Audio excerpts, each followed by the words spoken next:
Hey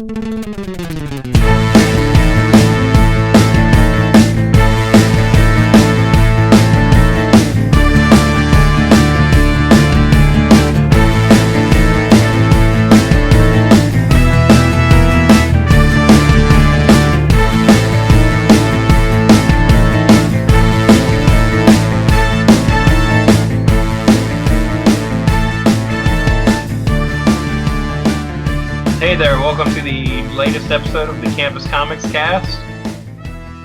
This is Dan Brown, and I'm joined this time by Scott Reed and Mike Atkinson. And just, a quick reminder that, we are still doing this remotely. So if there's any technical difficulties you hear, just kind of bear with us. But again, I feel like this has been going pretty smoothly for, not being able to meet up for a while now and that kind of thing. And it allows us all to be on here regardless of where we are, so it's kind of nice. But just because we're not doing this from the store doesn't mean the store isn't open. We are. And you can come by the store and check us out at 816 East Main Street, Suite B in Carbondale, Illinois. And we're open Tuesday through Saturday, 11 to 5 right now. And if you want to call before you come over, the number is 618-457-6011. And you can also find us up on Facebook and Twitter. But with the store is open. We are getting books in. Again, things aren't going as smoothly as we would have liked right now, but they're not going as bad as we predicted. So there's that. So we're going to talk about a few different things this time. I think we're going to start off talking about the new Marvel show that just debuted, WandaVision. There are 2 episodes. As we're recording this, there are 2 episodes you can watch right now. Does you guys have like initial thoughts, or what were your first impressions of this? Or so we're gonna try to do spoiler-free discussion of WandaVision. So, and actually, before we jump into WandaVision, something else that's going on at Campus Comics is Mike is being a little bit more active about submitting books to CGC. Oh yeah. So if you have been thinking about getting some books sent in to have graded. Mike is now a little bit, he's been able to do that for a while, but because of things that have been going on, he just has kind of, held off on really becoming active at it. But that is now changing, and probably, as long as there's books to send in, I would say every couple of weeks, he'll probably send out a shipment. So if you want some more information about that, just contact Mike at the store. And Dan gave the contact information earlier, and of course you can probably message Mike on Facebook as well, and he can give you the details for that. So, hey, you got books you want graded, send them to Mike. Yeah, definitely going to be doing more of that right now. Just get the ball rolling on that. Mm-hmm. And as a recent customer of that service, through Scott and Mike actually, but very happy with the results, and I think people will be pleasantly surprised at just how smooth the process works. So I encourage it to anyone. Yeah, I never have, and I need to, just to go through the process of nothing else. I mean, the thing is, it's like, for me personally, I read everything I get, so buying a book that's in a plastic case doesn't really appeal to me. But as I go further back with my back issues, I know there's going to be some books I'm going to have to buy that way eventually. So I need to just kind of get over it and kind of go through the process just to understand it a little bit, if nothing else. But yeah. Well, for me, it's books that I'm, like Hulk 181. Right. I am not going to pick up my copy of Hulk 181 and flip through that book just on a whim and set it out on and read it, sit there and read it in bed or whatever. Yeah. So there's no reason not to have that book graded. Yeah. So anything that especially anything that you have that you want to try to preserve the value or get a more clear, idea of what the value of that book is, then that's grading is something that you can do to definitely kind of cement that value. Yeah, for most of your keys, or not most, but several keys that you might send in for grading, especially if they're in a good enough, if you're estimating them to be in a decent grade worth sending in for official grading. There's going to be a facsimile edition. There's going to be a reprint somewhere. Like, I bought a decent mid-grade copy of House of Secrets '92. There's no reason for me to get that out of its, open it up and read it. I can read a reprint of it somewhere. So That's really the tack people should take. And I've only bought one comic already slabbed, and that was through an auction, benefit auction. So I think it was the first appearance of Black Cat. But I've sold it since then. I'm not necessarily going to buy slabbed books, but I will send off some that like you said, Dan, going through your collection and going, oh, that's a decent copy. Maybe I should send it off. There's a lot of fun in that. Yeah, well, I started just by, it's like, okay, I got a book signed by Stan Lee. I did the whole signature series thing on that. Said, yeah, I just want to have that authentication of the signature, and that's all I'm going to do. And now I've got like 50, 60 books that are slabbed, and it's borderline addictive. I get that too. The whole, reprint for a key issue, and it's things are. I mean, even with digital now too, things are so readily available like that. But the other part of that is, like, when I'm in line to meet George Perez and the guy in front of me has a slab book he's going to get signed, and I ask the guy if he's taken it out of the case, and he says no, he's going to have George Perez just sign the slab. Yeah. That just really makes me roll my eyes when I hear that kind of stuff. Yeah. So, but yeah, to each their own with that. Yeah. It's your books. You can do what you want with them. Exactly. So it's not for everybody, but if it is something that you're into, then that service is now being offered at Campus Comics. Yeah, for sure. So if you've got Avengers 57, first appearance of Vision, or X-Men 4, is it 4? First appearance of Scarlet Witch, those are books right now you should consider getting slabbed, because you probably don't want to read your raw copies of those you got sitting around. So. Right. And speaking of those characters, Wanda and Vision. Oh, what's that? What about those characters? I heard there was a series on Disney Plus. Have you heard that? Right. Yeah, I did. So 2 of us have seen the first 2 episodes. And Slacker Mike has only seen 1. So we're going to try to go spoiler free on this again. So Dan, what were your initial thoughts of the first 2 episodes? I liked it. I really liked the sort of craft behind it and kind of sticking, and again, no spoilers, but I feel like you've seen the trailers. If you're online, you've seen the commercials for it by now for sure. So there is this sort of a sitcom thing going on with them, and I feel like that part is really well crafted on these first couple episodes of just sort of sticking to this formula of these sort of old school sitcoms. And obviously there's more to it than that. This isn't just a Scarlet Witch and Vision sitcom. Yeah. But that's sort of the context that we have right now in these first couple episodes.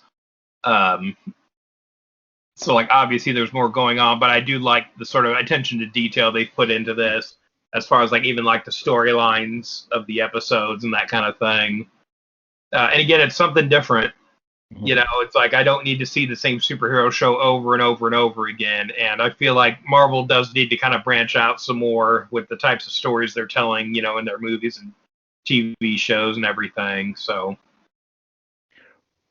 well, that's something that I feel like Marvel has definitely done a better job of than DC as far as movie and TV.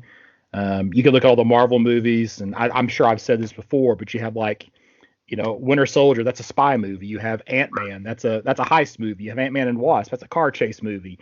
You've got the sorcery movie with Doctor Strange. So they haven't just done superhero movies over and over and over again. Like I feel like, and not that I dislike the standard superhero movie, but here we get this kind of pseudo comedic sitcom style, but you can tell that there's something sinister going on behind the scenes. Yeah. Right. So that's kind of the, I am to the point where we're past the point now where I feel like the sitcom stuff needs to start giving a little bit to let's get to the story.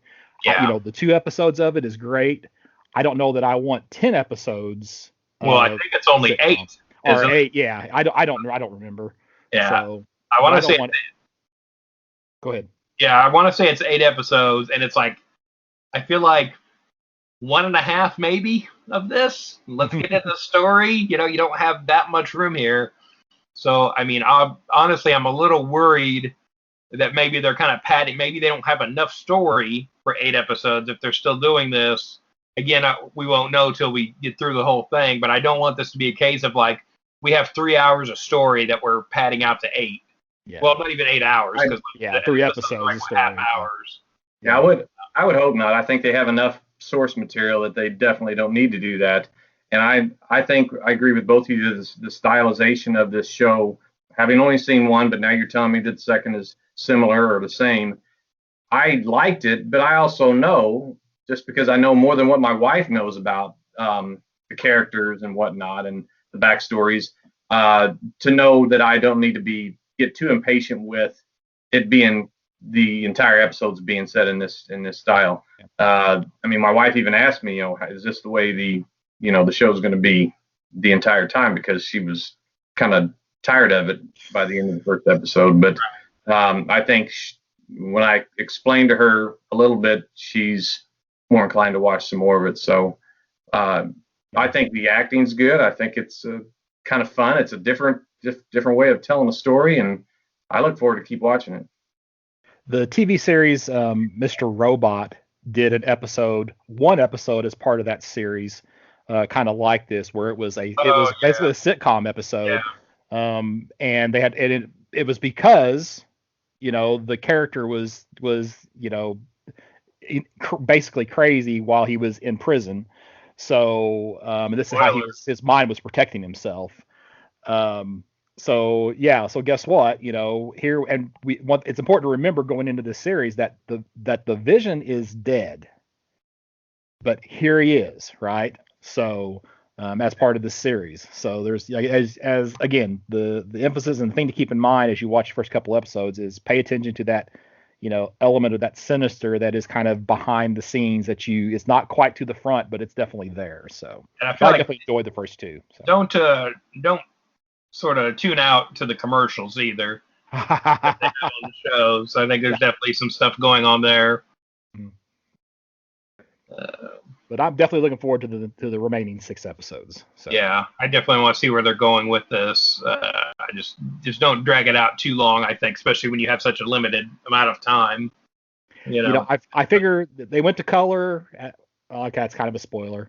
So we're gonna get a 70s and probably an 80s. I figure, but hopefully there'll be a little less emphasis on the let's make fun of 70s and 80s television, and a little bit more let's get on with the story. Yeah, so. I mean they've shown more episodes, sitcom style episodes in the commercials. Trailers, in the trailers. Yeah, I don't think you've given anything.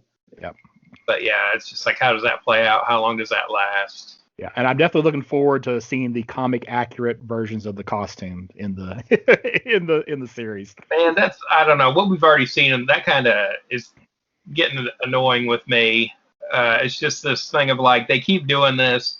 They keep giving you a throwaway version of the comic accurate suits, and then it's always like downplayed or it's jokey or looks stupid or hokey. Well, that was like in come on.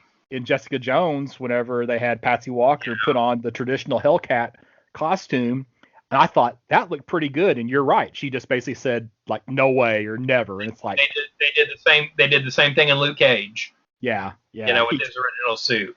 Pulling stuff off of a laundry line, and So I don't need to. And I mean you could say they did the same thing in the first Avenger too with Captain America, where that's his stage outfit, Exactly.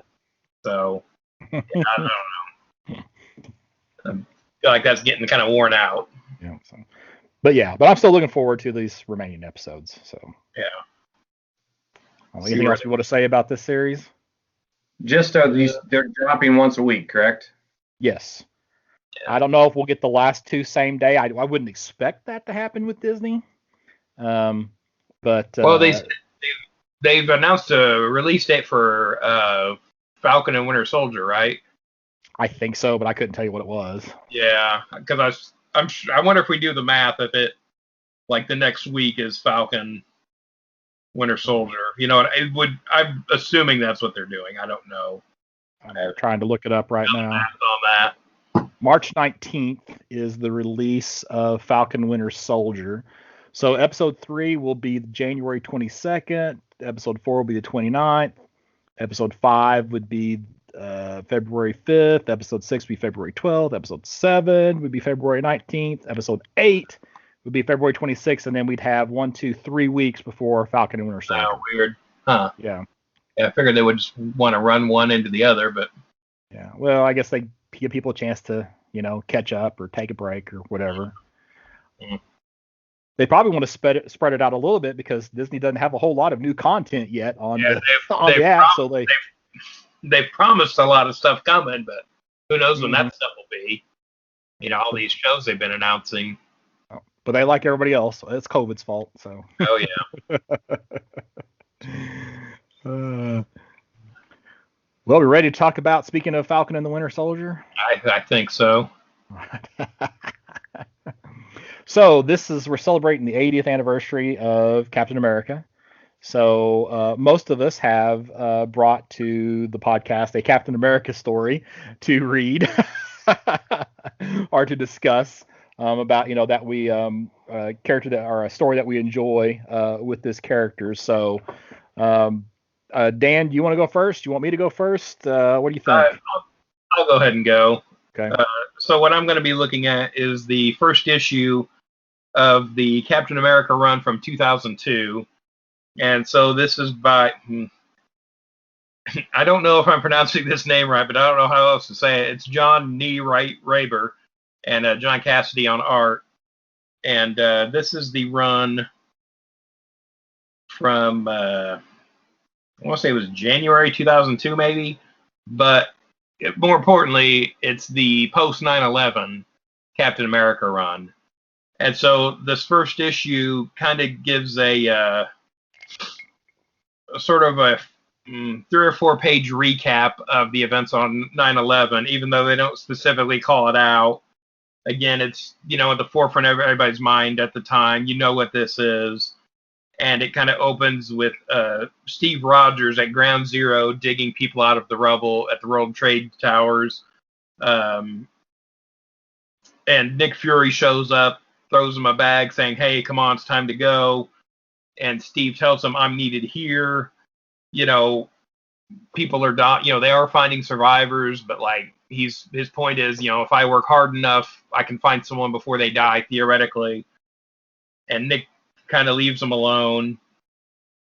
And later on, we see some people who lost family members on September 11th attacking a Muslim man in the street, and Captain America stops him. And so this is the first time in this run of the book where this is the moment where you see Captain America with his shield and his full uniform and everything, and kind of tells the people, he understands why they're doing this, but we have to be better than this. We can't let this divide us. And the story ends with a terrorist attack on a small town where they're kind of dropping landmines on the town. And Captain America goes into the town, and a lot of it's been obliterated, but there's no people around. It's obvious that this is an attack, but you don't really know what's going on yet. And this is the first part of a storyline, but I feel like it could still be read on its own. And this was a really good run of the book. I picked this up for quite a while. This might be not 100%. I think this is the version that becomes the Marvel Knights version, but I'm not 100% on that. But again, time frame sounds right. Yeah, but for me, this is, as far as in my lifetime, this is the first time that Captain America was really relevant. This was a book to pick up, at the time. Again, it's post 9/11. There were a lot of weird sort of coincidences with comics on September 12th, 2001 too. That next day, that Wednesday. But yeah, this was this was I wanted to be reading Captain America then, when everything was going on in the world. And I feel like this is the first time that, I really felt that. Not to say that there hadn't been good Captain America stories before, but this felt really relevant, really of the time. Probably since World War II for the character, to be honest. And I feel like, I don't know, the character had a certain reputation before this point too. And I felt like this was just really a good kind of what the character is for kind of storyline. So. Well, one thing during the 70s, you had the whole Steve Gerber run and at least part of that Steve Gerber run around that time frame where he takes on the identity of nomad, kind of becomes that man without a country, right. Because there was a lot of stuff going on, in the 70s politically, and the comic book reflected that in the 70s as well. That was actually before I was reading, Cap as well. But just having, I'm right. up to issue, 200, and I restarted reading at issue 100. I'm up in the 250s now, I think. So I've read, I've been reading all those books here recently. So it's kind of good to see some of that. There was a lot in Cap in the 70s and early 80s about race relations. His book did not shy away from that. I'm just saying that to say that there have been other times in the past where the Captain America comic book has been trying to be relevant to what is going on societally. I think there are times in the 70s and 80s, not just going back, he wasn't just relevant in the 40s and then post 9/11. Right. There were times in the 70s and 80s where he was reflective of what was going on in society as well. So. Yeah, but I think that's probably when the character's at its best. Yeah. Do with that, Yeah, these stories are not even the the political stuff and the race relations, now they would be considered kind of quaint, I guess, or but it was probably pretty forward thinking for the time, at least. So yeah. So do you want to go into your pick?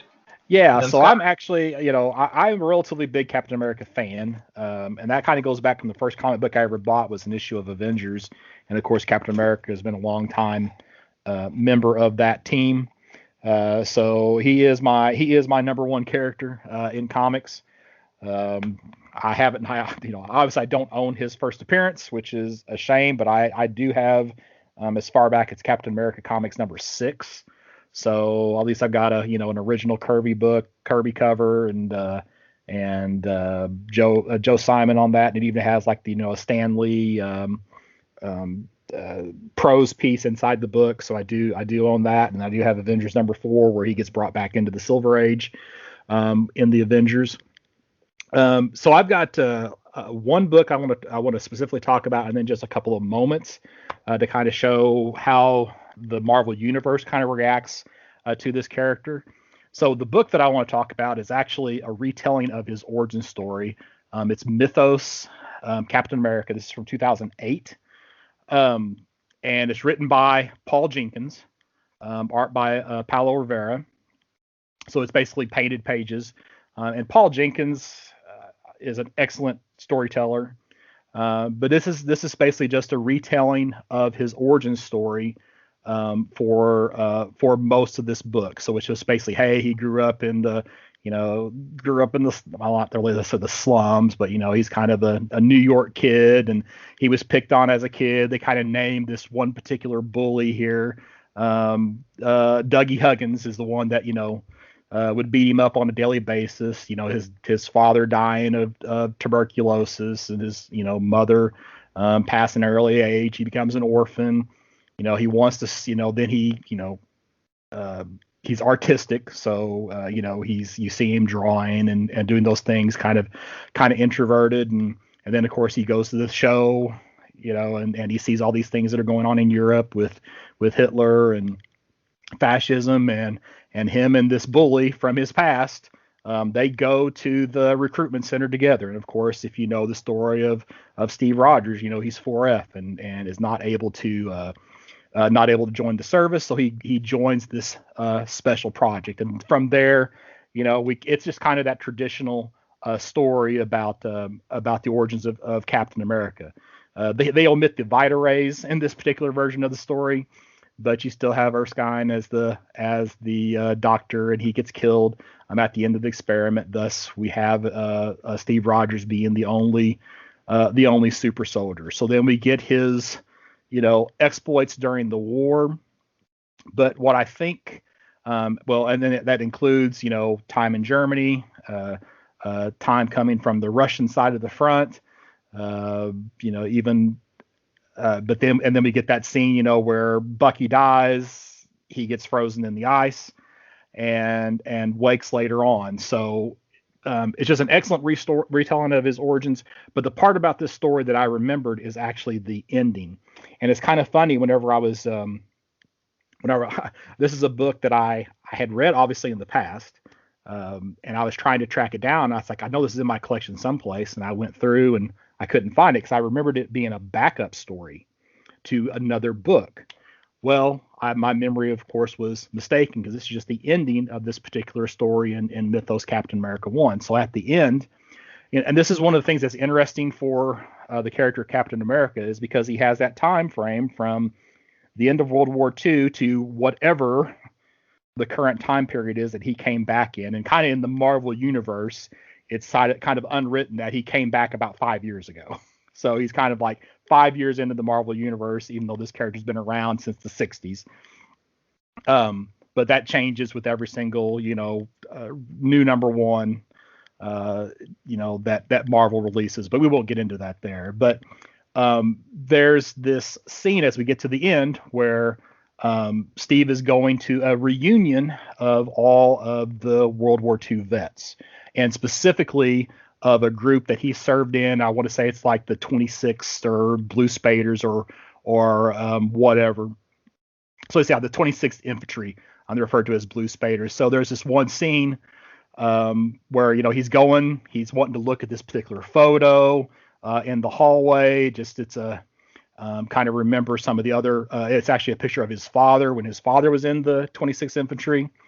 But you go into this room and they have kind of like a brief moment of a flashback where you see this room full of men, young and healthy men, and then they go straight to the modern time where there is literally just Steve and one other guy that is still around living at this time.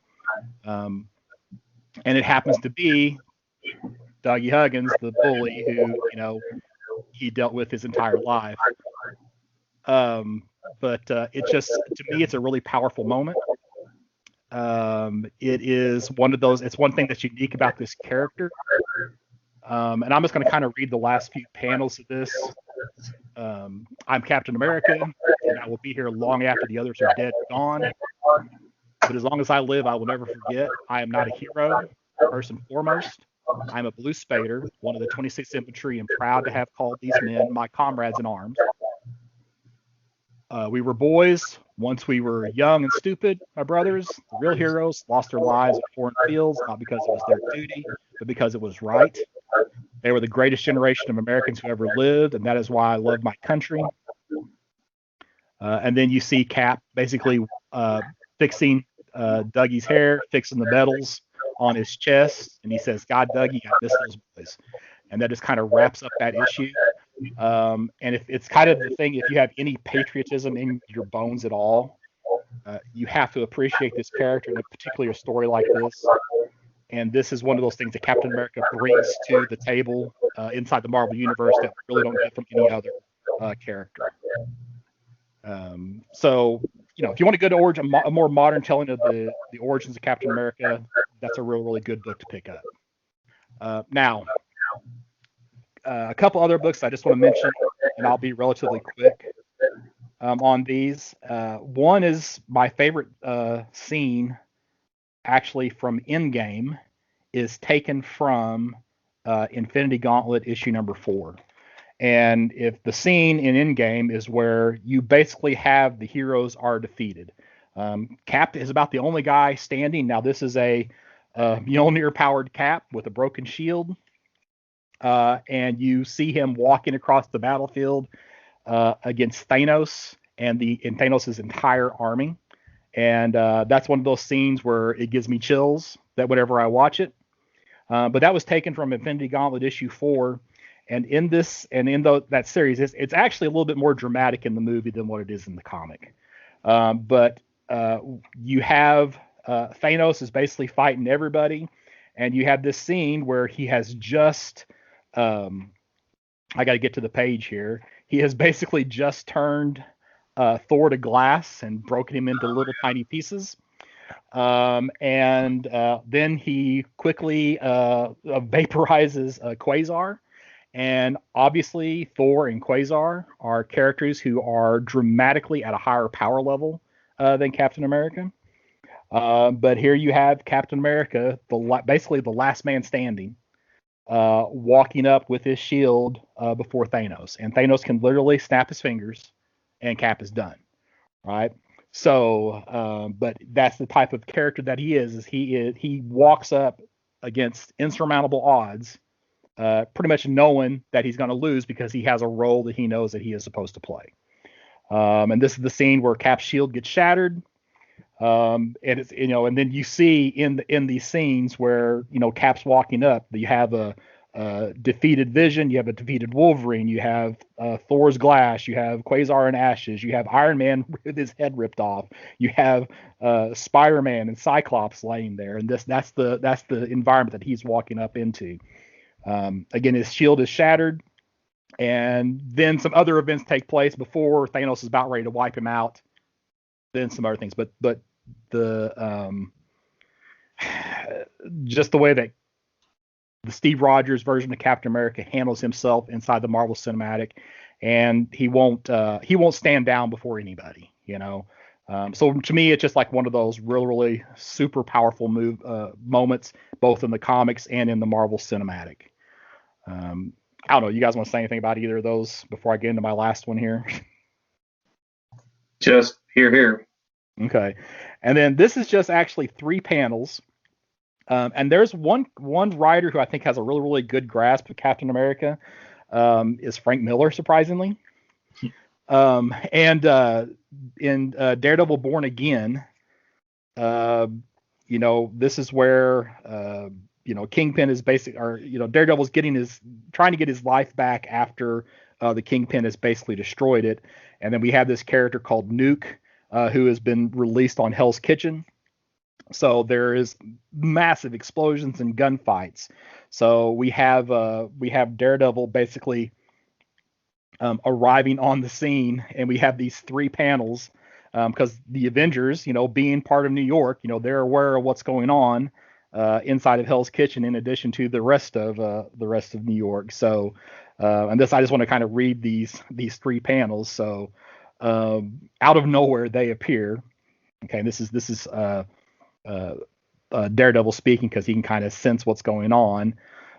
This one's been shot, medic over here. And then you have this panel of Captain America holding someone, and he says, put those fires out. We don't want a gas main going up. And it's like a soldier, doesn't even refer to him by name, but a soldier with a voice that could command a god, and does. And then the next scene is Thor standing there. So there's a certain reverence that the rest of the Marvel universe has for this character, just because of the ideals and the standards that he is supposed to represent to the rest of the Marvel Cinematic, or the Marvel universe, the Marvel 616 universe. So absolutely my favorite character, head and shoulders above any other character in comics. And we could definitely talk about more of our favorite Captain America moments for the rest of the year, and I could definitely come up with lots of additional ones to add to the to the list. So, but those are kind of just 3. I'm trying to be brief on those. I mean, those are all good moments. I'm really surprised though you didn't bring up Capwolf. The thought crossed my mind, but and I kind of was hoping you'd bring up the Amalgam Comics Super Soldier. Soldier, yeah. It's been a long time since I've read Capwolf, so I'll have to hold off on that. Right. I'm a little behind on the Ta-Nehisi Coates run. Some people really don't like that run because they feel like some of his politics get in the way. But I honestly feel like it's a pretty good representation of Captain America. There is one scene though that stands out in my mind that he absolutely got wrong in this current run of Captain America. Is that where he's letting the flag drape onto the ground? That's Alex Ross's fault, not Ta-Nehisi Coates' fault. Also, where the shield's too small, but we won't go there either. Um, but there's this issue where there's these there's these immigrants that are coming into, and I don't can't remember if they say, I'm assuming it's Southern Texas, but I don't know or remember exactly where this is at.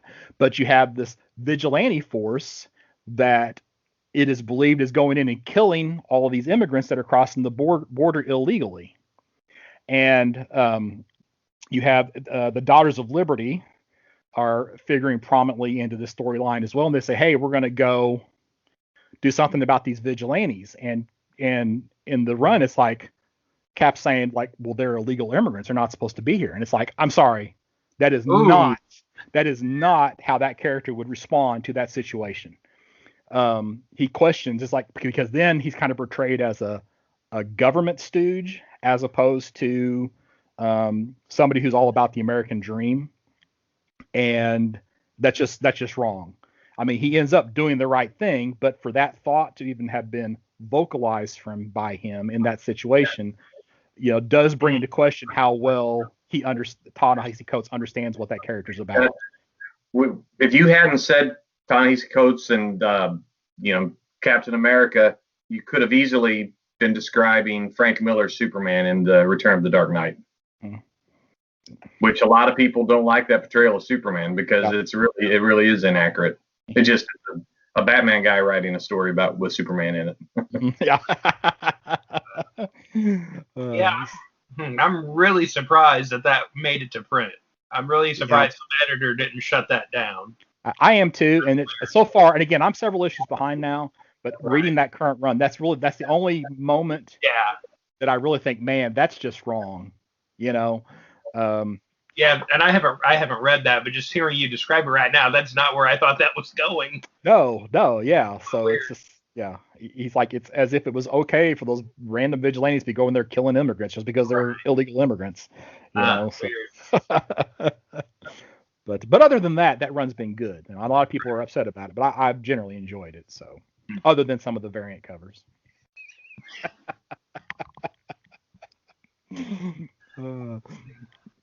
Well, we want to talk more about killing innocent people. Speaking of, we ready to wrap up our look at the 80s Vigilante series? Absolutely. And while I'm thinking of it, I was digging through some comics the other day. I actually have at least 3 sets of Vigilante Southland. So if you guys aren't done talking about Vigilante, we absolutely could continue into Vigilante Southland. When did that come out? Is that the Bruce Jones or? I don't remember. It's definitely, I would say it's probably in the 2010s. Current, last decade. Yeah, I think what I have is a few issues of a run. I think a 6-issue series, and I want to say it was Bruce Jones, but I just ran across him today. I didn't look at it really closely, but I have no idea if it's the same characters or anything like that. I'm going to read them because I feel like I need to be a vigilante completist now. Yeah. Yeah. No, the Bruce Jones was 2005. Yeah. Well, if you really want to know, I can try to find it. I can find it. There was a new Wolfman one in 2009, and I want to say that was the one that was in the Gotham Underground book. Vigilante Southland. But we could also go back to Vigilante City Lights Prairie Justice by James Robinson. That is the Golden Age version of the character. Oh. Yeah, I just read that a couple months ago, and I liked it. Yeah. Vigilante Southland is 2016, so it's a much more recent book. Yeah. So anyway, okay. So what we decided to do was, instead of going through 6 issues and 6 issues, we decided that we're going to kind of, because we're getting close to the end, we're going to kind of rush through the first 10 to get us to the big finish. And it's not that these issues are bad. I think they're actually as good as they're all solid issues. I still enjoyed Kupperberg and Todd Smith's pencils. When we get to issue 48, the penciler does shift over to Steve Irwin. Yeah, Steve Irwin. So not the Crocodile Hunter. Not the Crocodile Hunter. E with an E, not an I. So but there's, knowing the end that's coming, some of this stuff feels a little less important getting Yeah. to the ending, so it's not that it's bad. Yeah. And it feels like some of this was rushed too. Like, I feel like they were making plans that maybe got cut short as we go through this. But we'll see. Yeah. So, all right. So issues 39 and 40, these are basically a two-part story. And this is where you get kind of that why this is a suggested for mature readers book. Oh, yeah. Because in these two issues, we are talking about child sex trafficking. So just some highlights of what's going on here is that Chase has been, outed as the vigilante. We learned that, he anonymously basically purchased some apartments as safe houses that he could use, so that weren't traceable back to him. So thus he can continue his war on crime. It's pretty clear that Chase is definitely still on edge in these issues. Ever since the moment where he, kind of killed that cop. I can't remember what issue that was in. 30. It was in 37. 37. Okay, so it's not that long ago. He just hasn't been right. And there's even like one scene where Lieutenant Stein comes into the safe house and like Chase is ready to shoot him because he doesn't know if it's friend or foe coming into the building. So, but again, issues 38, 39 have Chase dealing with a group of child kidnappers. Chase even briefly teams up with one of the kids' fathers, who's actually part of this vigilantes mob that's going around thinking that they're going to support the vigilante in his efforts to stop crime. That guy nearly dies during this process. And then Captain Hall, who has been around since pretty early in the series, is at this point moved off of the vigilante task force and on to this case for missing children as well. So issue 40, Vigilante basically just continues his crusade against these child abductors. And kind of what's the sad thing about the issue is that it ends with, even though that story ends, it ends with another child being abducted. So it's kind of, obviously one person cannot solve that particular crime that is going on inside the United States and across the world. So anything for 39 and 40? Yeah, I had a few things to bring up kind of real quick. So, off topic, basically, but in the letters column of 39, somebody wrote in and listed has this little list here of bands that have been referenced in the book and what issues. And I just, for some reason, I didn't pick up on most of these. But just real quick rundown, we have the Ramones, the Hot Boys, Replacements, the Fat Boys, Los Lobos, Stevie Ray Vaughan, Hiroshima, Violent Femmes, Del Lords, Black Sabbath, Dead Boys, and the Damned. I remember seeing the Ramones thing earlier, but I think that was about it. I've got to go back and find the Fat Boys reference. Well, it's nice for them to give you issue numbers. Yeah. But again, Jim Starlin cover on 39, Howard Chaykin cover on 40. How was Howard Chaykin not all over this book? This just seems like, how come he wasn't guest writing a few issues or something? I feel like this book was right in his wheelhouse. Again, I don't know, was he still doing American Flag at this point? That's what I was going to say. Was he still too busy with American Flag to take on a monthly book? So yeah, but again, like Alan Moore did a couple issues. I would have loved to see Howard Chaykin do a couple. Mm-hmm. And again, on the letters column of 40, there is sort of an editorial here, kind of about the topic that these issues are going over, and just saying there are no easy answers, basically. But it's just one of those things where they are trying to tell more real world sort of stories with it, and just it's something that they wanted to tell an honest ending, basically, is what they were saying with it. Is that there are a lot of times there are not happy endings with this issue, with this topic. Yeah. Yeah, and it points to the fact that it's a mature book, not because they like to throw in some F-bombs. It's a mature book because of the content and some of the things that they're talking about. Right. So. Yeah, I found this issue, the child abduction, human trafficking, all that to be very realistic and very disturbing, which is, I'm sure, the intent, and that's why I think you're right. It wasn't gratuitous in its depiction. It was just, it was real world issues like this, and it doesn't always have a happy ending. All right, so issue 41, police are still chasing after Vigilante. Vostok, we learn, is going to, and what's her first name? Valentina. Yeah, Valentina. Is going to be stepping down from that agency, and she's going to expect Stein to basically take over in that position.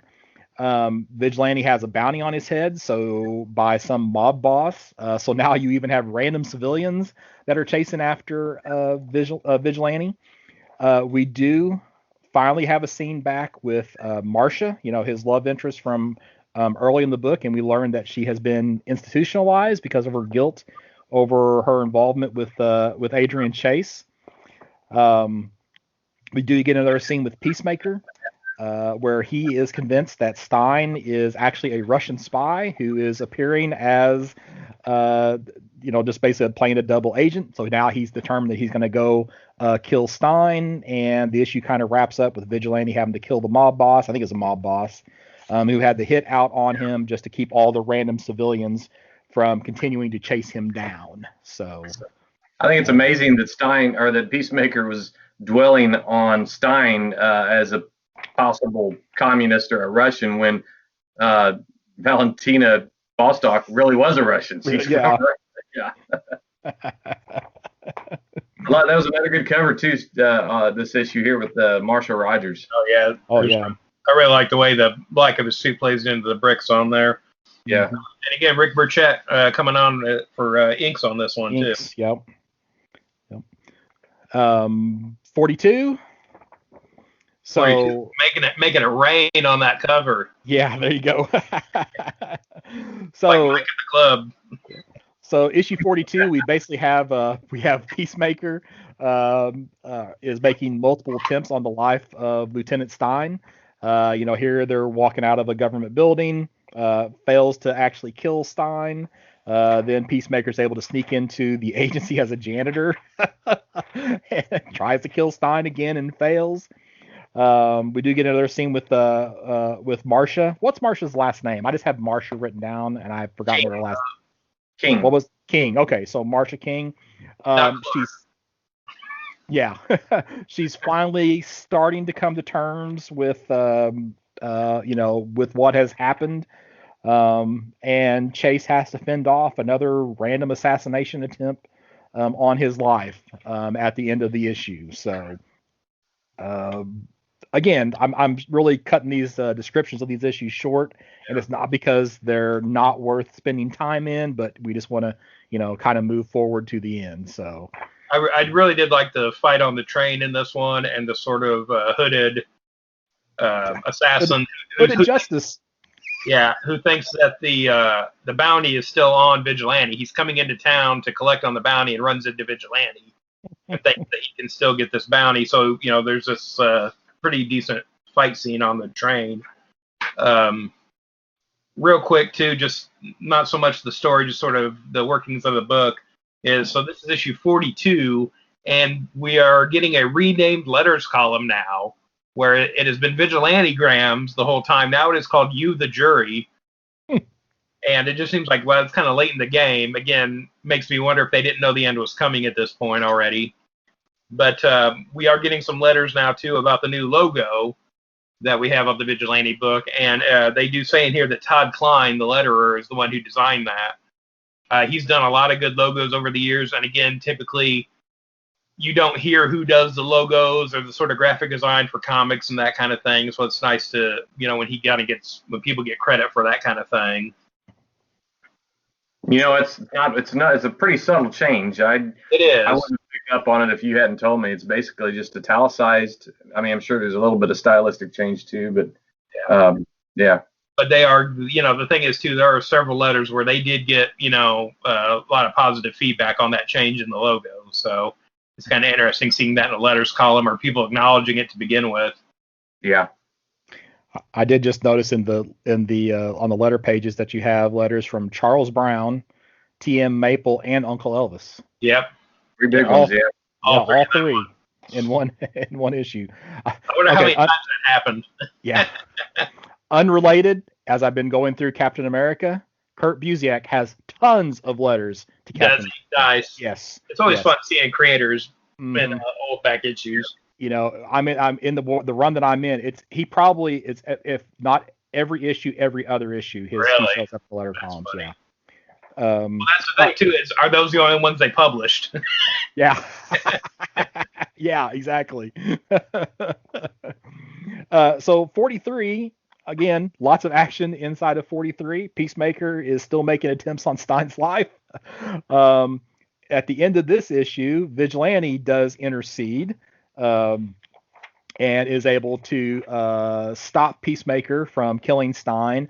And at this point, Vigilante gets recruited into this agency that Stein and Bostock are running. So he's kind of getting a little legitimacy, even though he is still wanted by the New York police.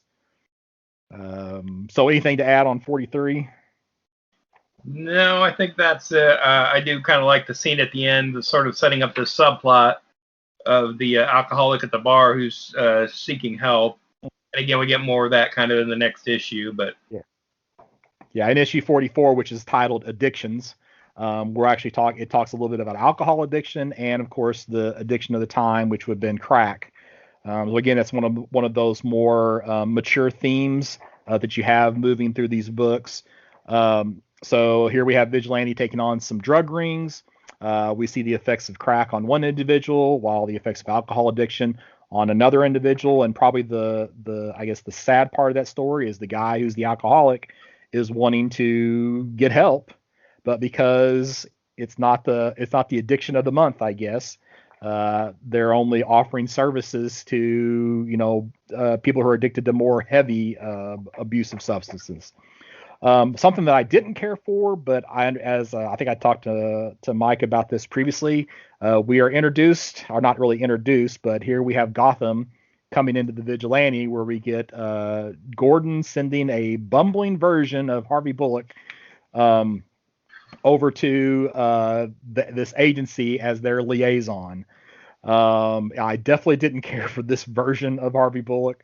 No. I feel like there was a little bit of that in the character when they first brought him in, but it went away pretty quick, and I feel like it would have been gone by now. This might have been something where, they just wanted to do that, have this portrayal in the story here. I'm not sure. But yeah, they definitely lay it on thick. Yes. And it's not just this issue. This is basically for the rest of the run here. Mm-hmm. Bullock's in here. Yeah.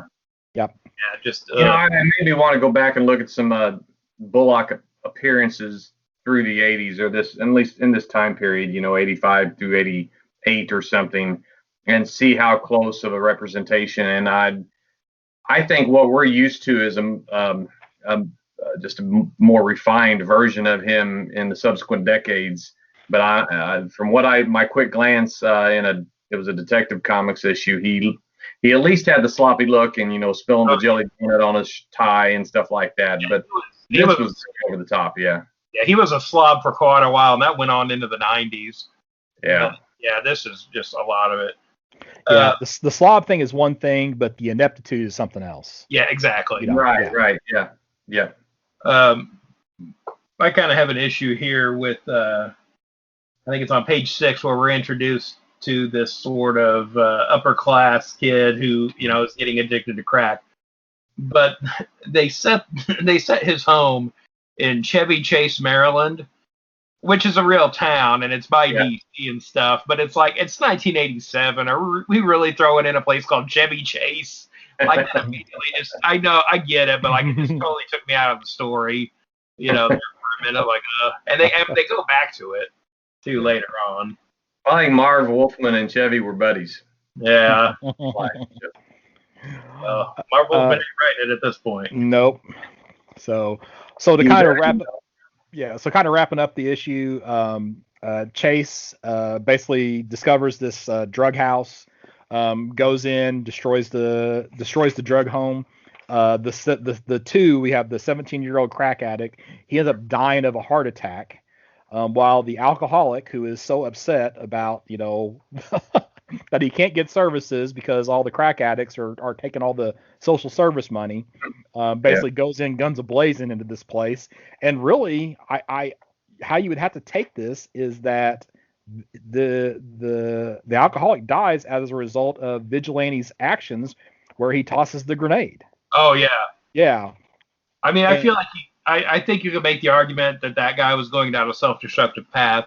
Yes, for But sure. yes, had Vigilante not thrown a grenade in the house, Yeah. he may have gotten out of that alive. Yeah. So, and then we kind of have this, I don't know if ironic is the right way to describe this ending, but we have this social worker who's out looking for, for Jerry, trying to track Jerry down. It's like, hey, we had some services open up. We're trying to get Jerry in to help with his alcohol addiction. Right. And the people that he's talking to after he walks away because nobody's seen Jerry have a crack deal. So, yeah, it's just kind of like an odd, I don't know, not odd, but kind of an ironic ending to that issue. So. Sort of an O. Henry ending. Yeah, there you go. All right, so anything else on 44 before we get into 45 and 46? Nope. Okay, so 45 and 46 are probably, out of these 10 issues that we're rushing through, in my opinion, are probably the two most important issues here. Because issue 45 introduces a new character to the Vigilante. I don't know if Rogues Gallery is probably not right. Named Rose or Blackthorn, right? So this is Blackthorn's first appearance in issue 45. So in this issue, Stein officially replaces Volstock as the head of the agency. We do learn that there are these Blackthorn killings that are happening. So Vigilante is going to basically go out looking for Thorn. Doesn't have any luck. What happens instead is that Blackthorn tracks down Adrian Chase. So and these two meet with Blackthorn basically holding a gun to Chase. But instead of having a fight, they decide to have sex. And it's pretty easy for Thorn to seduce Chase. And we talked before about, the mature content on these. Well, here it becomes a little bit more, I don't know, titillating, I guess you could describe this issue because it definitely would be mature for other reasons. As part of the scene between Chase and Rose Thorn. So Rose Thorn basically immediately becomes a love interest for Adrian Chase. Now later in the issue, Rose Thorn again is a vigilante, so she's out. What's that? Blackthorn. I keep wanting to call her Rose Thorn for some reason. There is a Rose and the Thorn character in DC. Yeah. Okay, so Blackthorn basically kills another criminal right in front of Vigilante.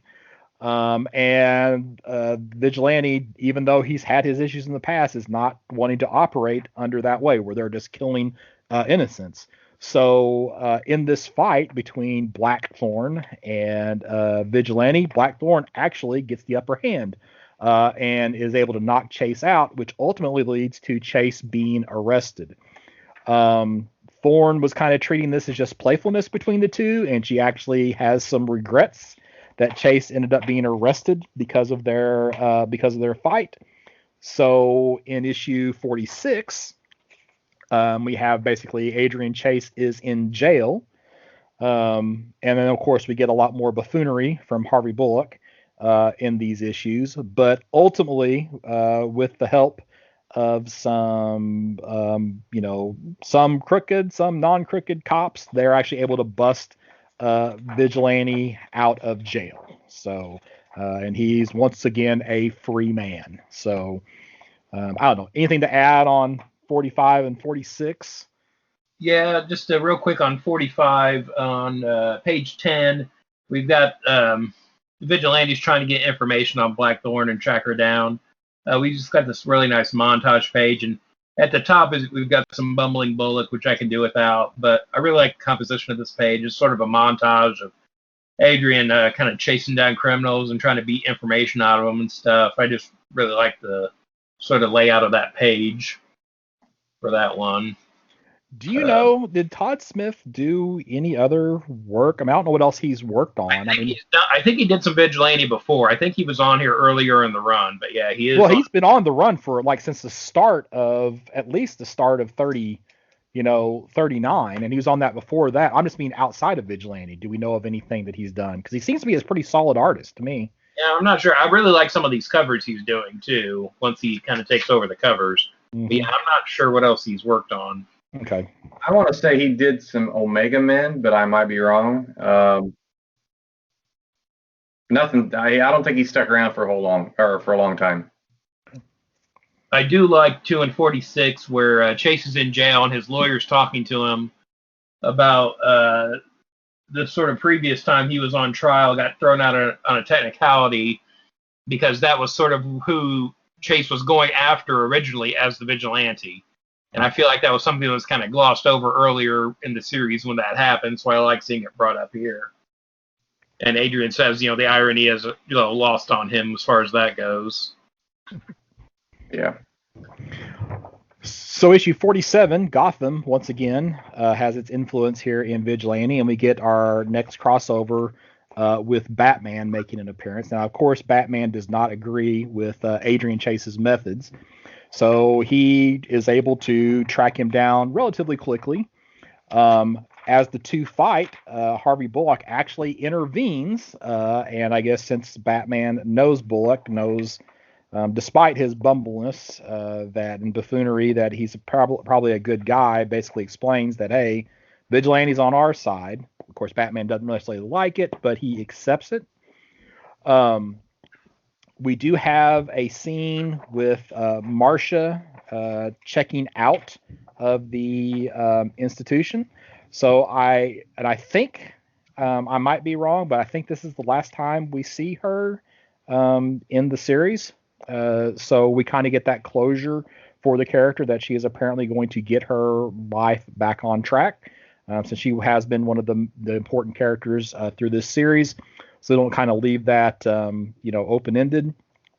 And then it wraps up with Batman and Vigilante teaming up to go against some criminals on on the piers. And during a shootout, it appears that Vigilante is shot and falls into the river, and Batman, quote unquote, confirms the apparent death of the Vigilante in this issue, but we know that it's definitely not the case. So anything else in 48 or 47? I mean, no, but I was going to say Todd Smith, according to the Lambic Comicalpedia, Todd Smith studied at the Joe Kubert School of Cartoon and Graphic Arts, and he worked on titles like Green Lantern, Blue Devil, Peacemaker, and Vigilante. Then he went to Marvel, where he drew The Punisher, Silver Surfer, and Green Goblin until 1992. Then he went to Now Comics and did Green Hornet, and he did a Zorro comic strip or a newspaper strip until 2001, but nothing after that. Huh. Okay. I don't know. This issue really makes me miss the blue and gray capsule bow Batman. We don't get that anymore. No. So, but I think it looks really good here at the end, especially on the the docs and all that. All right. So the last one for me this evening, issue 48. The supposedly deceased Vigilante is continuing his war on crime, and during one of his where he stops a mugging, Captain Hall, again, a long-standing character in this series, is pretty confident that he saw the Vigilante. So that's kind of, in the back of his mind moving forward. We also are introduced to a new Vigilante type character with a terrible name, the Homeless Avenger. But we have in these issues that there are a lot of homeless people that are being attacked, and which doesn't make a whole lot of sense because what do homeless people have that people can take? So it's really just this violence is what it boils down to. Black Thorn, thinking that Chase is dead, here is visiting Adrian Chase's grave whenever Stein arrives and basically says, hey, he's not actually dead, and the two reunite, and you can imagine what happens after they reunite based on how their first encounter went. Captain Hall is starting to report to his superiors that he believes that the Vigilante is still alive, even though Batman reported him as having died. And at this point, Hall is given 1 more month on the Vigilante Task Force to come up with something. Otherwise, he's going to go back to homicide where he can do some good. And the issue kind of wraps up, and I guess this is important for Mike on issue 49, where the Homeless Avenger is basically continuing his task of protecting the homeless. And there's an attack going just by some random criminal against a homeless individual. And the Homeless Avenger saves the guy by throwing the attacker in front of a train. But when he goes back to help the homeless man, being not quite stable, actually shoots him. So a cop hears the shot, comes to investigate, and whenever the cop pulls the gun on the homeless man, the Homeless Avenger then kills the police officer to prevent him from killing the homeless man. And that kind of leads into issue 49. So anything else before Mike takes over?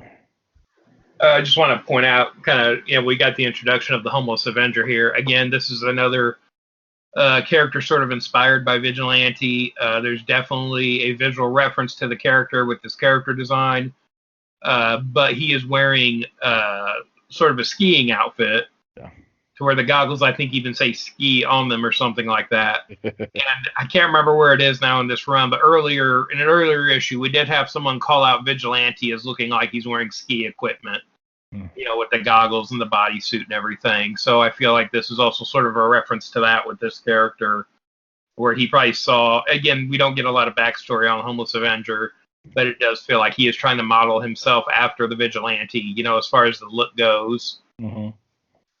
Yeah, he's got a very specific set of ethics or morals. It's his protecting, obviously, the homeless, as his name might indicate.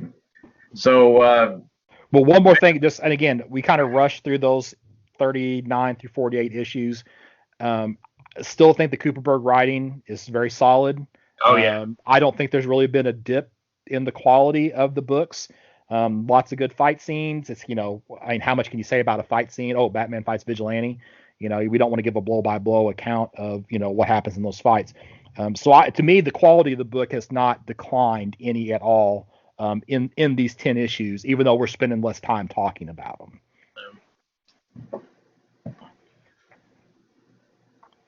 All right, so number 49 is the penultimate issue. I'll probably spend not as much time as Scott did on all of those previous issues, but it's probably pound for pound a little bit more, just because I didn't have as many to read and summarize. But Vigilante, this is the street crime story part 2. Vigilante and his paramour, Blackthorn, and they have one weird relationship now. It's very much an up and down one.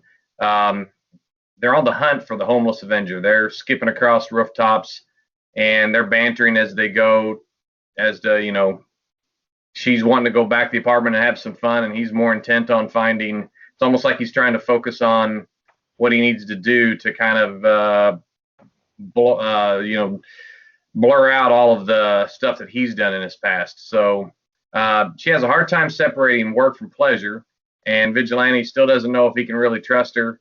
Their attempts to get info on the Homeless Avenger from a gathering of a bunch of homeless people is unsuccessful.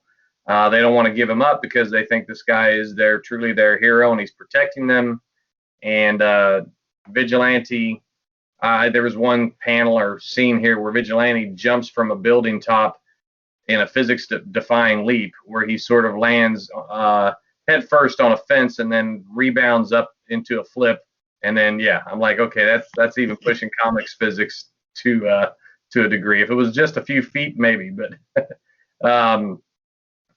so Blackthorn, she wants to take a more aggressive approach in getting information from the homeless guys, and Vigilante, it's his more recent status quo of being disapproving of extreme measures, exactly what he's done many times in the past. So it's like his hypocrisy in this series doesn't really have any boundaries. And maybe it's representative of his bipolar mental illness, bipolar nature. We see again the homeless Avenger in action, violently taking out a couple of thugs preying on the homeless. And in the next scene in the hospital, against the doctor's orders, Captain Hall tries to get information from a guy named Gates, who is barely hanging on after being shot. I believe this is Gates is one of the police officers, but I wasn't really clear on that. I reread it a couple times. Hall believes that he's a witness to the apparent existence of Vigilante, who the police actually think are still dead, but Hall believes otherwise. So Hall's trying to interview this guy Gates in the hospital, and all he could tell him is that he thinks it was the Vigilante to confirm that, but we know it was the homeless Avenger. Just has a similar appearance with the ski goggles and everything.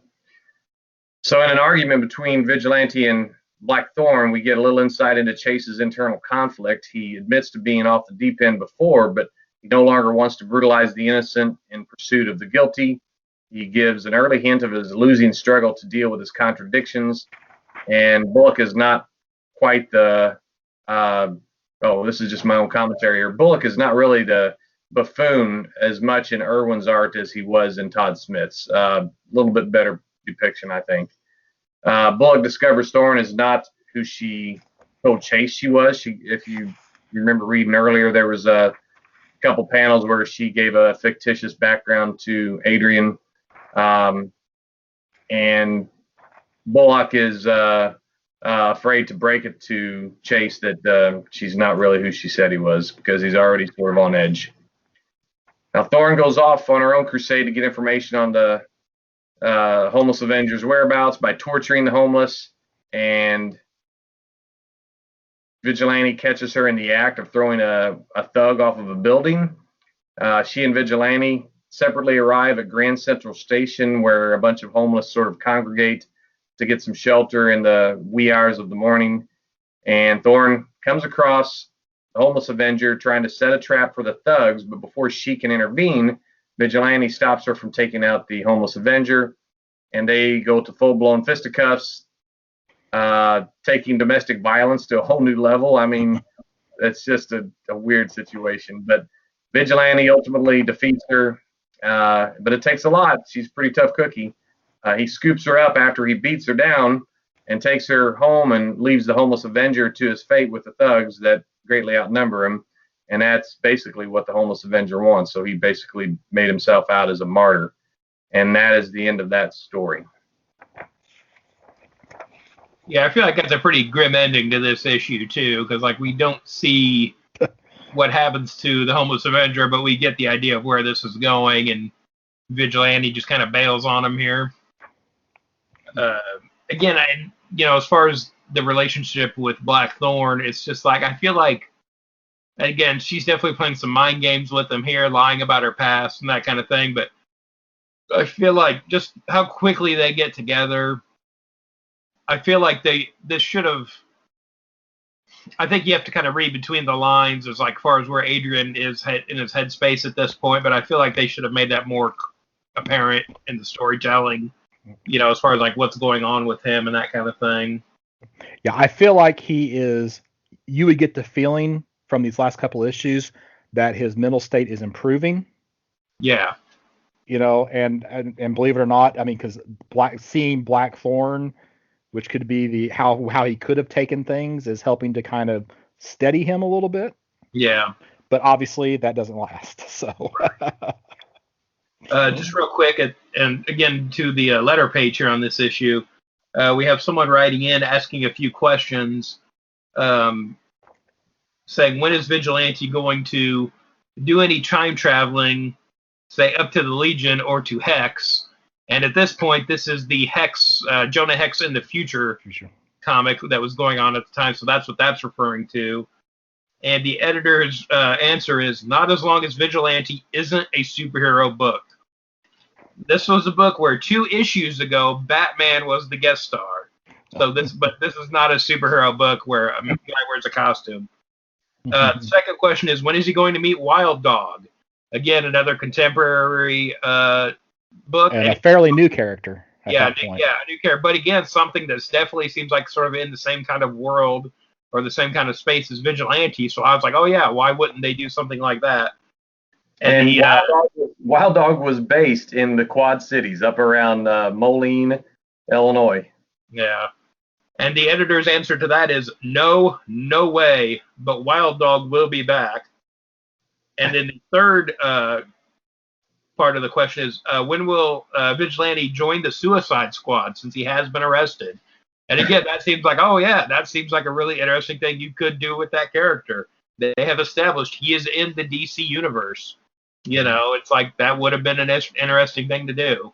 Well, and it's funny because he's going to be in the Suicide Squad, the Peacemaker, a TV show, which is kind of tied to the Suicide Squad, like what movie? So, yeah. But going into issue 50, we're going to find out why none of those crossovers happened, because this is the last issue of the Vigilante book.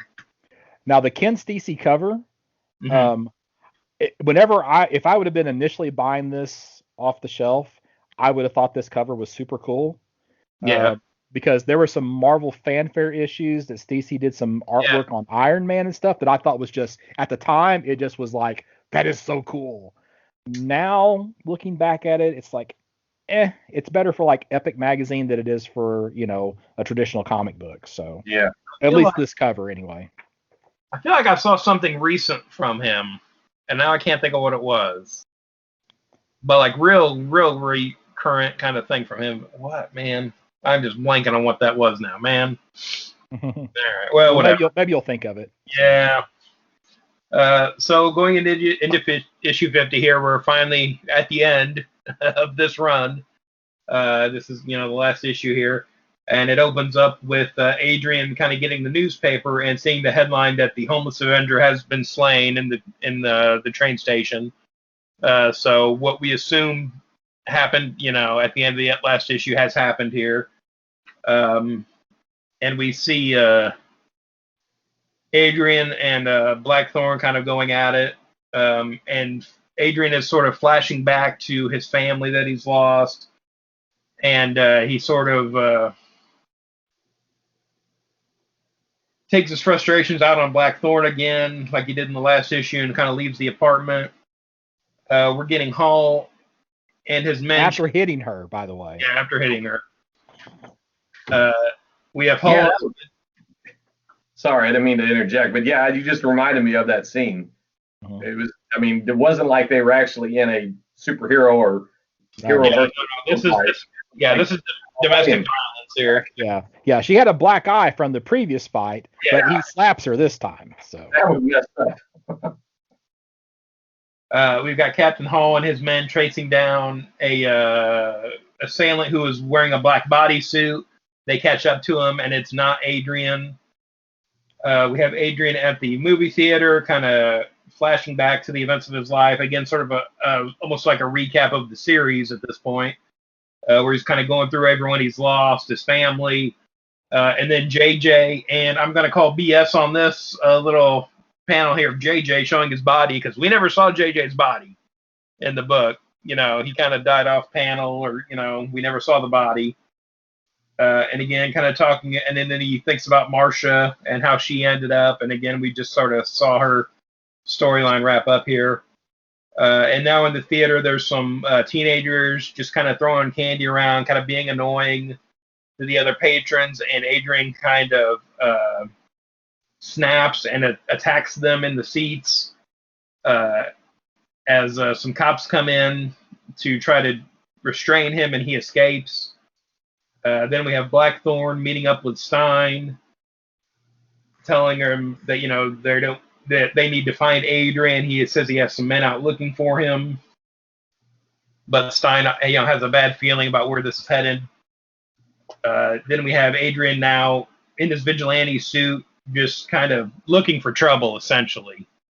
Here, again, he's in the middle of a shootout here with some criminals, and he starts to think about Wells and Dave Winston, that also were the other vigilantes that we've read about here in the run, who also died as a result of basically being the vigilante. And we kind of get some more recap of their stories, and again, to Peacemaker coming in And again, this is all sort of the guilt building up in Adrian about, what he's done here, how it's led to all these people's deaths.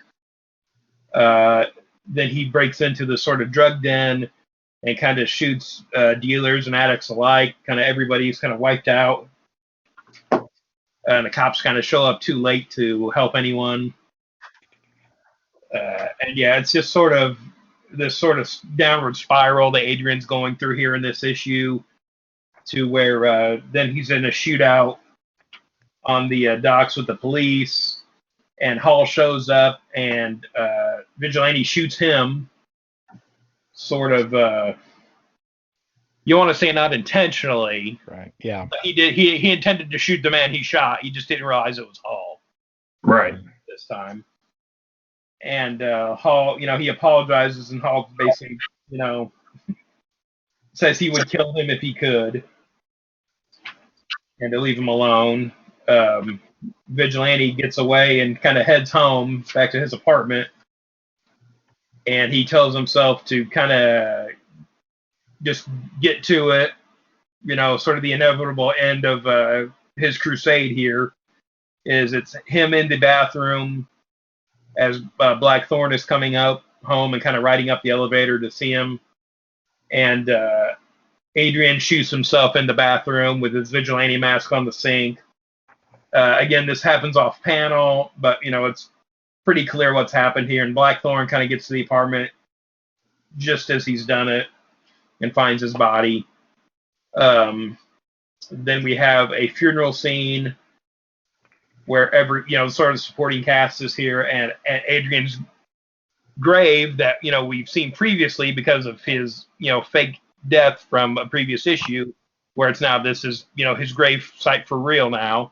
Mm-hmm. And there's an urn, implying that they cremated him here. So again, in comics, no one's dead till you see the body, but they cremated the body. So there's probably not much coming back from that, even in comic book logic. But at the end, Blackthorn takes the ashes, and the last panel we see is Adrian Chase's tombstone with the dates of September 15th, 1951 to October 6th, 1987. And so after that, we've got sort of an editorial here on the letters page, kind of talking about how they came to this decision with the book, talking about sort of, the real world issue again of suicide and, depression and that sort of thing. And saying here that the apparently the decision was made in issue 37 that this is how the story would wrap up when he killed the policeman. They knew this was going to be the end of the book. And kind of saying that, even though the sales weren't amazing, that they kind of decided to end the book on this note here. Again, not a lot of books get to choose how they go out. I think this is a pretty unique ending. This is, I knew this was how the series wrapped up, so that's part of the reason I wanted to read this run. We do get a blurb here at the end saying that Blackthorn and Harry Stein will return in the new Checkmate series, which is going to be coming out, which was, the 80s Checkmate run, which will start after this. But those characters are in that too. But yeah, again, death is treated so cavalierly, in comics, for superheroes usually, to the point where it kind of becomes a joke. And I feel like here we have a pretty final end for this character. I don't think they've ever, really brought back Adrian Chase in the comics. This seems to be a pretty lasting death here, due to the impact of the story and everything. Again, I feel like it's a pretty unique ending to a superhero title. But it's not a superhero title. Exactly. I was just looking, actually, Blackthorn and Lieutenant Stein. Well, this Blackthorn, she appears in more Checkmate and Suicide Squad issues than she ever did in Vigilante, by far. And her last appearance was in 1990 anyway, so right. That ran its course. I read that. He may not have got out of Suicide Squad. Yeah. I thought that editorial from Mike Gold was pretty good. I mean, it, like you said, it indicated, it was preordained since in issue number 37. And I remember that scene. I remember thinking, oh man, that turns my stomach, man. I mean, that's just, I mean, that had an effect on me even at that point. It's like, how do you come back from that with your hero? You know, Right. I mean, in hindsight, you know, you think, well, you could have seen that that act maybe would lead to Chase committing suicide. You know, Gold made a really thin line distinction between vigilante and superheroes, pointing out that even superheroes abide by a set of rules, loose as they may be, but those that don't are not to be condoned by the authorities. So he made clear that Chase wasn't sane. I think we, as readers, we were thinking, okay, well, I mean, there were times when I thought he was sane. He was just committed. But then, you know. Well, the thing is, I feel like when at the start of this run, Adrian had rules. Mm-hmm. Right. Yeah, there was a very specific type of criminal he was going after, and I feel like there was this sort of set vision he had. But again, we've seen that deteriorate over the course of this run, especially recently here. Yeah, and his Winnebago, you know, he was like that Shazam TV show in the 70s. You know, they drive around in Winnebago. Oh, it was definitely an 80s TV show setup at the beginning of this book. You know, with JJ and everything and the motorcycle. I mean, he was, I mean, I guess you'd call him a protagonist for lack of a real one, and it was hard not to root for him, but at the same time, because you're rooting for him, you were then disappointed by him, and then you find yourself rooting for him again, and it was like a constant state of whiplash. So, yeah, I wouldn't call this series a poignant work of fiction. It was a little bit clunky, especially in that early Wolfman part, but it does reveal how easy, in my mind, if you would put the context in the real world and how easy someone that is insanely committed and they believe what they believe, how easily they can turn to vigilantism and find ways to somehow justify it. But we all know, I mean, what is this? This is January 17th, and you know, just recent events in the world will show us that people believing in their cause don't necessarily make them right. So anyway, it reminds me of a movie. I don't know if you guys ever watched a movie called History of Violence with Viggo Mortensen. Yeah. It was one of those violence always begets violence type of movies, and you know, living by the sword, you die by it. This is what. Yeah, and another comic book, by the way. It is? Yep. Oh, I didn't know that. No. Oh, that's one of my favorite. I mean, one of my most memorable movies I've ever watched. So. You know, as far as comparing this, I guess the character that probably most people, when they read Vigilante, would compare Vigilante to would be the Punisher on the Marvel side. Yeah. And I guess what really kind of differentiates the Vigilante from the Punisher is that, you know, they both lost their families, right? And they both kind of made a decision about how they were going to deal with that. And, you know, Frank Castle was able to live with the ramifications of what he had decided to do, whereas Adrian Chase, when all was said and done, couldn't live with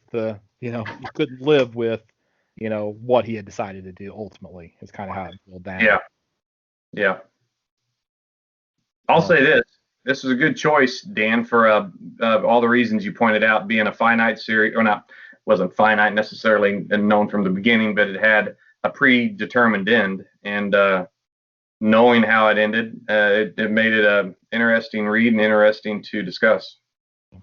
Yeah, I went into this having only read 2 issues of the series, and when Dan suggested this, he's like, "Well, do you know how it ends?" And I'm like, "Nope, I had no idea." Yeah. So what did you think when we got there? So it became pretty clear in that final issue what was going to happen. You know, and the fact that I guess I was at the advantage of knowing it was the last issue.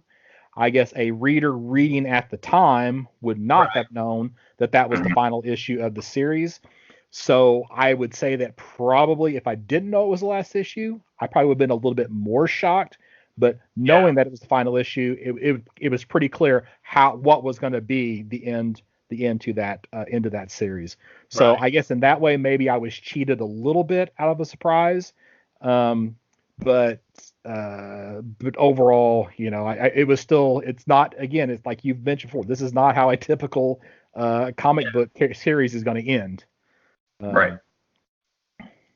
Yeah, and again, I knew just kind of growing up hearing about the series, and other kind of writers reference it and things like that. Like I knew how the story ended from when we started reading it, but yeah, it's just like, okay, well, how do we get to that point? You know what I mean? How does this 80s RV driving vigilante become take such a dark turn? How does it get there? And again, I think, not to put down Marv Wolfman, he's the creator of the book. I think he did some good stuff during this run, but yeah, the Paul Kuperberg stuff I think is really kind of where the book, that's more what I was expecting the book to be when we started, was sort of that version of it.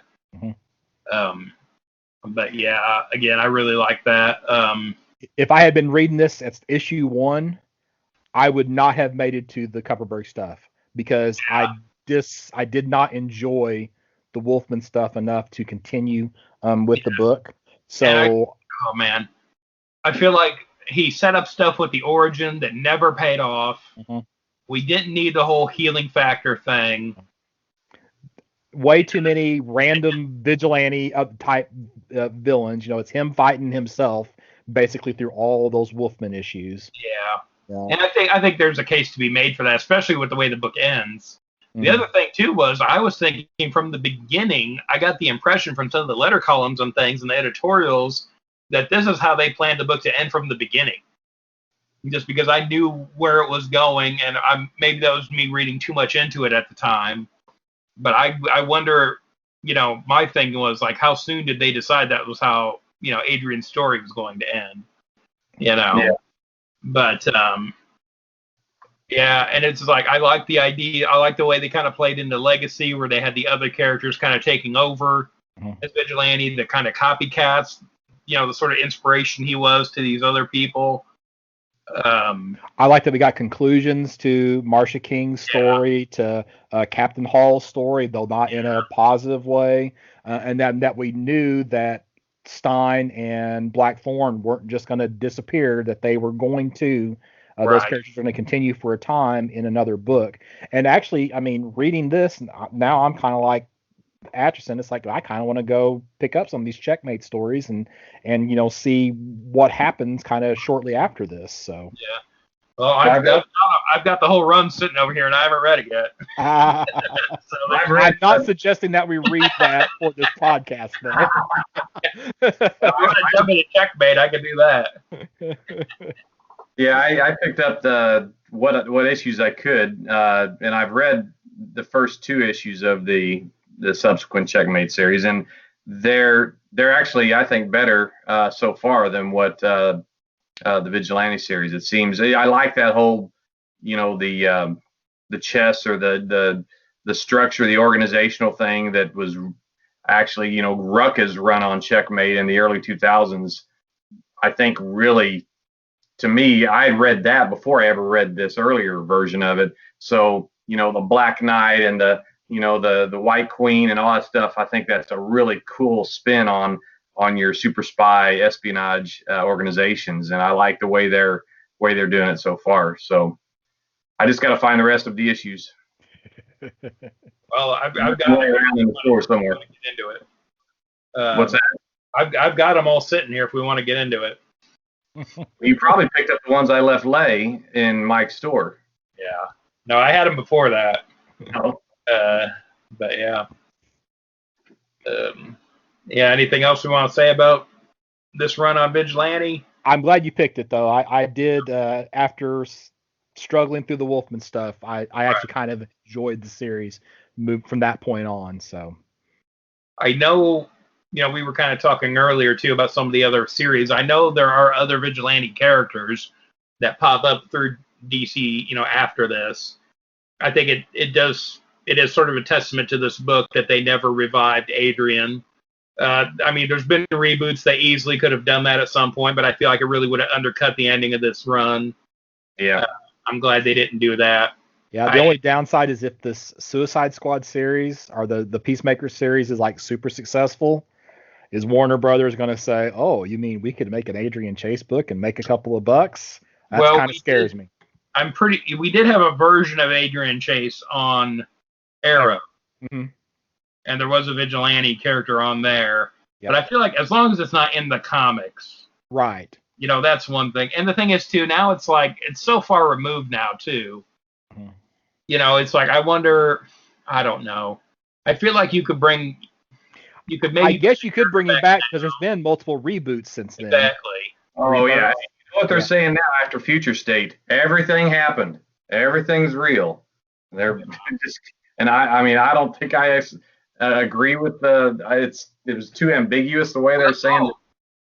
Well, wait, something I think I cut you off on a long time ago, Mike, was he shows up again in Day of Vengeance, right? As a ghost. You stopped me from talking about it. He's in purgatory as one of the ambiguous heroes. It's basically people that are, they were heroes, sometimes villains, whatever. And you stopped me because we didn't want to spoil it for Scott. Yeah, so Adrian Chase does come back as a spirit in that run. I know there was a female vigilante that showed up in the Deathstroke book after this. I don't know what her connection is to Adrian or if there was one. But it'd be interesting. Again, we probably won't get into it here, but I would kind of like to look up and see if these other vigilante characters have any connection to him, or if they still play into the theme of, sort of, legacy vigilante characters or copycats that we got during this run. I know there was one that showed up in the Gotham Underground miniseries years ago that was a really good book, but I think that was still sort of a mysterious kind of character at that point. I'm not sure what they ever did with that character now. I think the female version was called Pat Trace, and I don't know where she. She should. I'm sure we can get on Wikipedia and answer all these questions real quick. Yeah. Where's the fun in that? I know. Well, they did some things with the Punisher. I had to read Crisis on Infinite Earths. Yeah, but they did some things with the Punisher, not where they ever had a female Punisher, but there were times where there was one, wasn't there? Yeah, I can't remember the exact details of that, but there were also times in some of those, and actually in the last just few years, where there would be a female compatriot of the Punisher who would basically join his fight, and a lot of times that made for some pretty interesting storais. The one that I remember specifically was there was a mob hit at her wedding, and her husband stuff was killed, and she kind of becomes part of Frank Castle's crusade, and that can lead to some really, really good stories. So and Punisher can be black sometimes too. That can lead to some interesting stories. And he can be an avenging angel, and he can also be chopped up into little pieces and become Frankencastle, right? Which are terrible. Okay, I shouldn't talk about the Punisher though. We're talking about Vigilante. Right. Totally different book. Well, have we finished up? I think so. I think that's it for our look at the 80s Vigilante run. We'll have to figure out what we're going to look at next. If you're listening to this and have a suggestion, something you'd like for us to talk about, let us know. I think we are talking about Immortal Hulk, though, to give Marvel a little bit more attention, since we tend to focus a little bit more on DC stuff. Well, is there anything else we needed to bring up this time, or was that it? Just remember, if you got books you want to get graded, talk to Mike O at Campus Comics, and he will set you up. And you can come by the store at 816 East Main Street, Suite B in Carbondale, Illinois, Tuesday through Saturday, 11 to 5. And if you need to get a hold of us over there, the number is 618-457-6011, or you can always reach out to us on Facebook or Twitter. Scott, where can people find you if they want to check you down online? Birdcomics.com, BURGcomics.com, and of course that has links to my eBay, Facebook, Instagram feeds. And just as an FYI, we'll talk about this more off the air, but we're getting real close to having a Campus Comics cast website up and running, and the goal is to have a little fan forum where pull customers at Campus Comics can go in and participate and all that kind of fun stuff. So be looking for announcements related to that. Mike, what about you? Where can people find you at? At Mike Atchison 5 on Twitter. And this is Dan Brown. You can find me on Twitter, Instagram, or on my TeePublic site at Detective651. And I want to say you can find me Saturdays at the store too, which you can, but I've been in the back so long now sorting books, I don't think I've seen any regulars in quite a while. So got a lot of stuff we're sorting through. I just put out a bunch more Dollar Marvel books this last weekend, so check through some of that if you haven't gone through those in a while. Yeah, so if you're in the store on Saturday, don't forget to just peek your head in the back and yell at Dan. So yeah. I went in one Saturday and forgot you were there. And I didn't even say hi. I felt bad after I left. It's like, I see how you roll. I know where I am. I know. I'm sorry. All right, well, I think that's it for this time. We'll see you next time. Bye. See ya.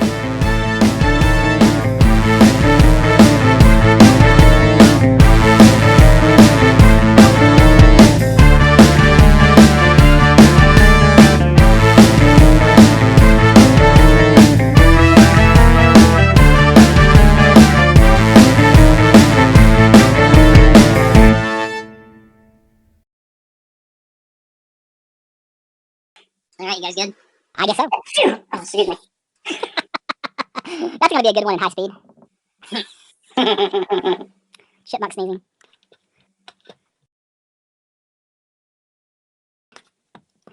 Yeah, it's like I knew what cap story I wanted to do. It's like, so I went to my collection and went to pull it out and started flipping through comics. And it's like, well, that's not it. Well, that's not it. I couldn't find it. It's like, well, crap. And then I was like, now I don't even know what book it was in. So I went online and asked in a forum, hey, somebody help me. I can't find this story. Did you find it? Yes, I did. So I had a second one, but I actually had a second and third one, but this is the one that I wanted to do. So it just took a while to find. So right.